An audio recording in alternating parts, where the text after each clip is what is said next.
This episode contains discussions of death, specifically death by cancer. Listen at your own discretion. It is Tuesday, the 6th of August, 2024. My name is Pigeon Rose, and this is my song of the day.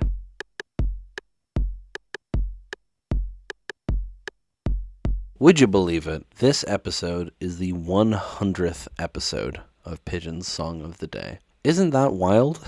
That's not a particular milestone when you have an uneven amount of total numbers. We're not halfway through yet or anything like that, but 100 episodes is still a significant milestone in its own right, and here we are. Wild. I was trying to think of what song I would do for 100 episodes because I wanted it to be some sort of celebration, but I couldn't really think of anything, and so I was just like, I'll just do a regular episode and announce that it's the 100th episode of the start. And then I was going through my short list of songs I want to do soon, and I was like, I haven't done anything by the Tragically Hip yet. I really should do them. And one of the songs of theirs that I wanted to do is Ahead by a Century, which of course a century is 100 years. So that's what we're doing today. We're doing Ahead by a Century by the Tragically Hip.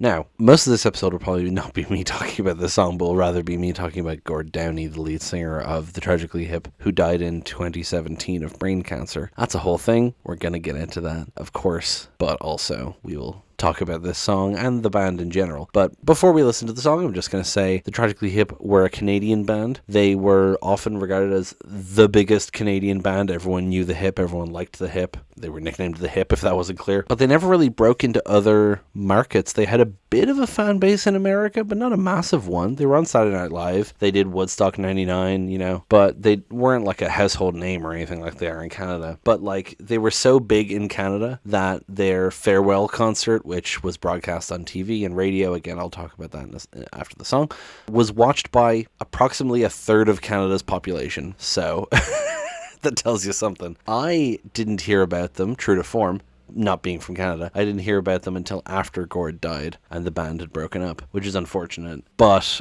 I am so glad that I did hear about them because they're an incredible band. I've listened to all their albums now, all their EPs, and I really recommend them. You may enjoy the song, of course, but I was just impressed when I listened to them that there was none of their albums that I didn't like. They were a long time running. That's a reference to one of their songs. They were around for quite a while. I think 30 years? So it's wild that all of their albums were good in one way or another. Very consistently good band and often great band. It's sad that they never broke into the international market even after Gord's death, but they're really good and I recommend you listen to them. Anyway, we're going to stop now, listen to the song, come back in a few minutes and talk about it.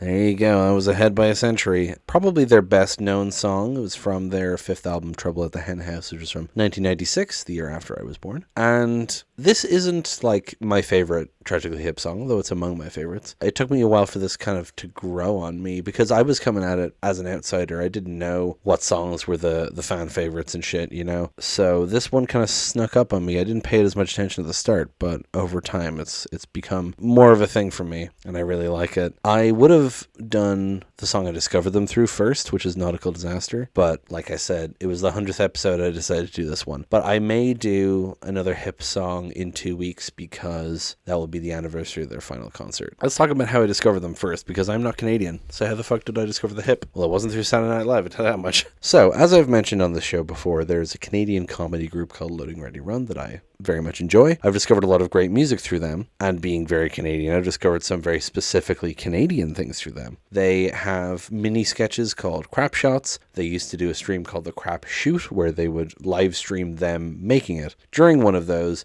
Beej referenced Nautical Disaster. He said the first line of it, which is, "I had the stream where I relish the fray." And then Cam said the next line, and then they both kind of half sang it, just the opening bit, and then Beej said, "I miss you, Gord." And I was like, okay, what the fuck was that? I need to find out. So I looked it up. I don't know what, I definitely heard the name The Tragically Hip before. Maybe I just saw their records in a shop or something. But I looked it up and I was like, oh yeah, this is this song by this Canadian band. And I listened to it and I was blown away. I love the song, so I listened to the album it was from. At the time, this wouldn't have honestly been that long after Gord's death, maybe 2 years later, and At the time, on Irish Spotify at least, there was very little Tragically Hip, but the album that Nautical Disaster was on, which is like kind of their biggest album, I think, I'm not entirely sure, was on Spotify, so I listened to that and loved it, but couldn't listen to any of the rest of their stuff because it wasn't on Spotify, and I'm not arsed using like YouTube to listen to full albums. But then recently their whole discography was put on Spotify, and it was actually Beej, the same guy again, on Desert Bus singing Bob Cajun, where I was like, okay, I need to fucking listen to these guys because this is a great song, and I love Nautical Disaster, and I love that album, so I need to listen to them. So I finally did listen to them, thank God, and that's how I got into the rest of their stuff. Although I will point out that Letterkenny, another very Canadian thing that I love, that I also discovered through Loading Ready Run, weirdly, also references Tragically Hip. I don't remember what the context was, but there's like a running joke where they will say like, in the words of, and then some Canadian, like, in the words of Canadian indie rock group Arcade Fire, wake up. Like, but there's a Tragically Hip reference there somewhere. Anyway, that is besides the point. So yeah, it was wild learning about this band post-mortem, so to speak, after Gord Downey's death, because they were so big. So he was diagnosed with cancer in December 2015. They announced in early 2016 both that he was diagnosed with cancer and that they were going to go ahead with their tour anyway. It wasn't billed as a farewell tour, but everyone kind of felt it was a farewell tour, and indeed he died in October 2017. He spent that last year of his life though doing as much as he could. He recorded a bunch of stuff with the Tragically Hip, he recorded a bunch of solo stuff, and there's since been like EPs and albums put out, both Tragically Hip and Gord Downey stuff, solo stuff, and they've all been great, by the way. Gord Downey's album from I think last year, Lister Parfait, really good. It's always weird to listen to stuff that's released posthumously, but it's a really good album. But yeah, that, like I mentioned in the preamble, that final show was broadcast across various Canadian TV and radio channels and on the internet, on like YouTube, as the Tragically Hip, a national celebration. It was held in the Rogers K-Rock Centre in Kingston, Ontario, which is where the band are from. It was also broadcast in a few places in like town squares in Kingston, and Bob Cajun, which I mentioned earlier. There's a song called Bob Cajun by the Tragically Hip, which references the town of Bob Cajun in Canada, although it doesn't really have much to do with it, but the town have kind of claimed it. They're like, well, we have a song about us by the Hip, what more could we want? So naturally, a lot of people went to Bob Cajun as like a pilgrimage to observe this final concert. It's so wild. The final,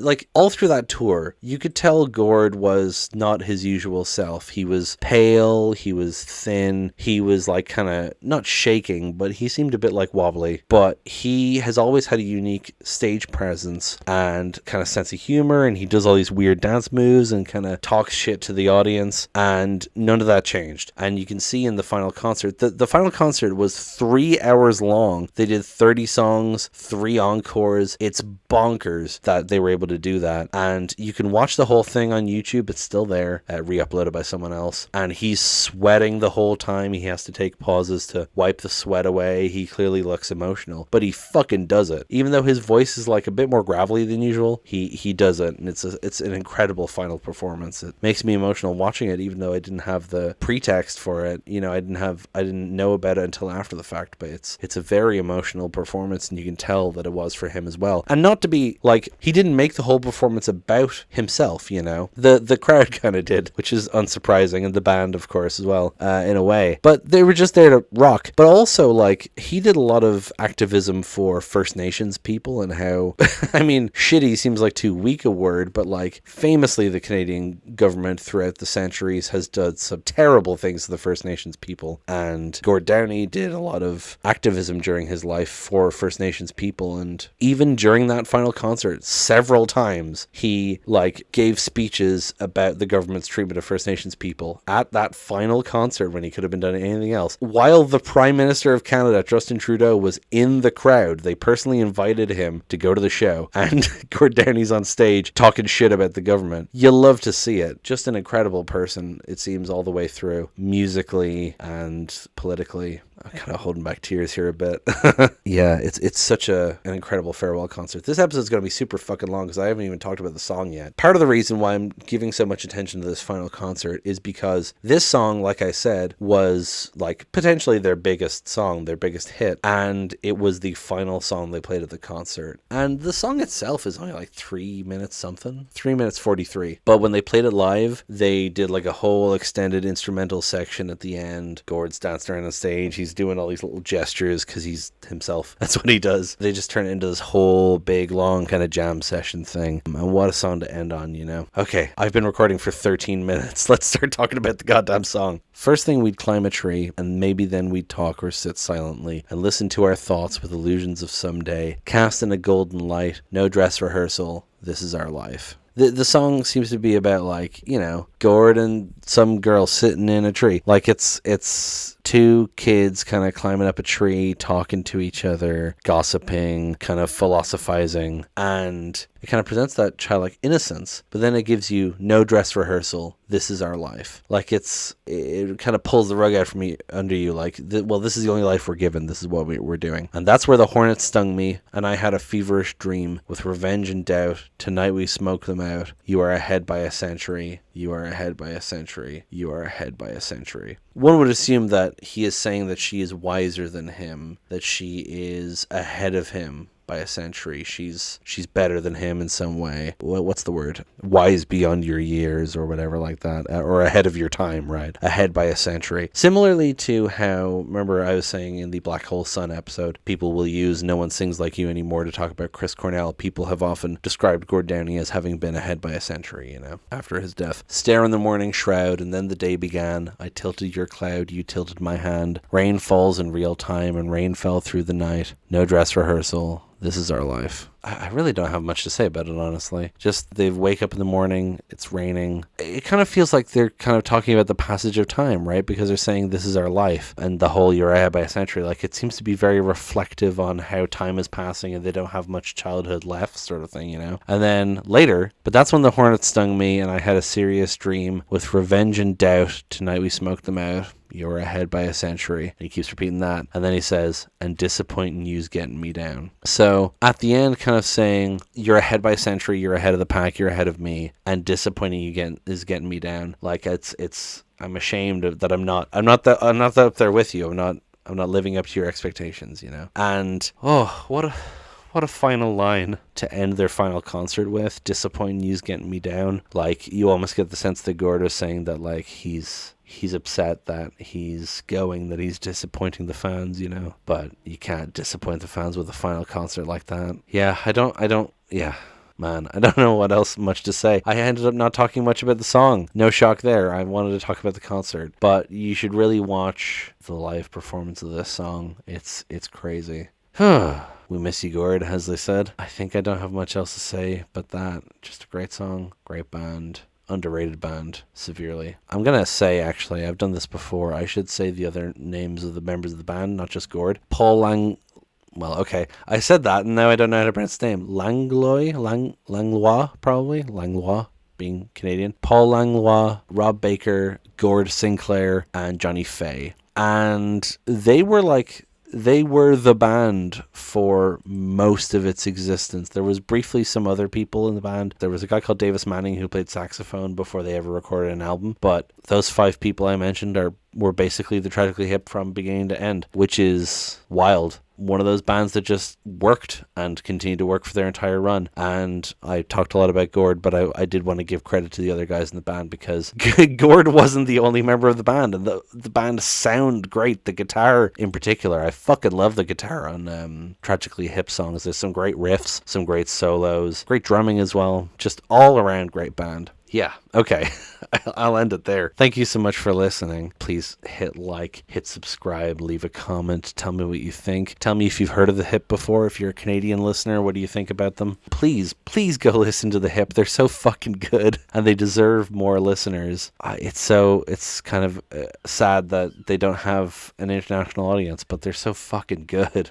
I own Road Apples on vinyl. I'd found it in golden discs, and I was like, I don't even care about this specific album too much, but I want to own a Tragically Hip album, so I'm fucking buying it. I do want some other albums on vinyl, though. Anyway, thank you so much for listening. I will talk to you tomorrow. Break it down.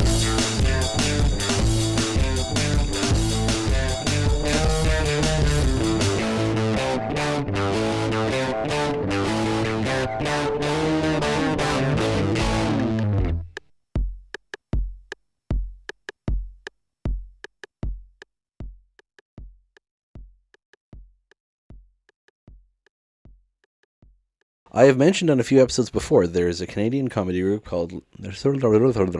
talking too quickly. Gotta do some math exercises. Lolly. Audacity just crashed in a way that I've never seen it do before, but thankfully it saved everything. Down to the last second of me fucking up what I was saying. Anyway. Lost a buffet. First thing, we'd climb a tree, and maybe then we'd talk or sit silently. I just did something weird with the microphone. It kind of presents that sort of childlike incidence